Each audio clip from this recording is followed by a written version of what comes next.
MLC కవిత arrest కు నిరసనగా నిజామాబాద్ జిల్లా కామారెడ్డిలో బీఆర్ఎస్ ఆధ్వర్యంలో ధర్నా నిర్వహించారు. కేంద్ర ప్రభుత్వ దిష్టిబొమ్మను దహనం చేసి నిరసన తెలిపారు. కవిత అక్రమ అరెస్ట్ను తీవ్రంగా ఖండిస్తున్నామని బీఆర్ఎస్ నాయకులు దాసరి శ్రీనివాస్ అన్నారు. ఒక మహిళను అర్ధరాత్రి పూట అరెస్ట్ చేయడం ఎంతవరకు సమంజసమని ఆయన మండిపడ్డారు. ఇలాంటి అరెస్టులకు బీఆర్ఎస్ పార్టీ ఎప్పుడూ భయపడలేదని తెలిపారు దాసరి శ్రీనివాస్.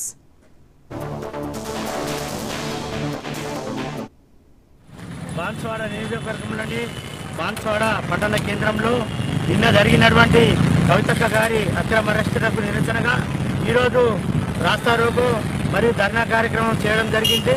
కేంద్ర ప్రభుత్వ దిష్టిబొమ్మను కూడా దహనం చేయడం జరిగింది.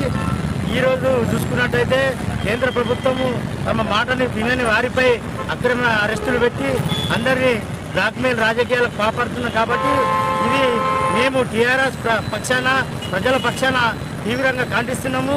ఇదే విధంగా మరియు భవిష్యత్తులో కూడా జరిగినట్టయితే పెద్ద ఎత్తున బీఆర్ఎస్ పార్టీ తరఫున ఆందోళన కార్యక్రమాలు చేస్తామని కేంద్ర ప్రభుత్వాన్ని హెచ్చరిస్తున్నాం. బాన్స్వాడ నియోజకవర్గంలోని బాన్స్వాడ పట్టణ కేంద్రంలో నిన్న జరిగినటువంటి కవితక్క గారి అక్రమ అరెస్టులకు నిరసనగా ఈరోజు రాస్తారోకో మరియు ధర్నా కార్యక్రమం చేయడం జరిగింది. కేంద్ర ప్రభుత్వ దిష్టిబొమ్మను కూడా దహనం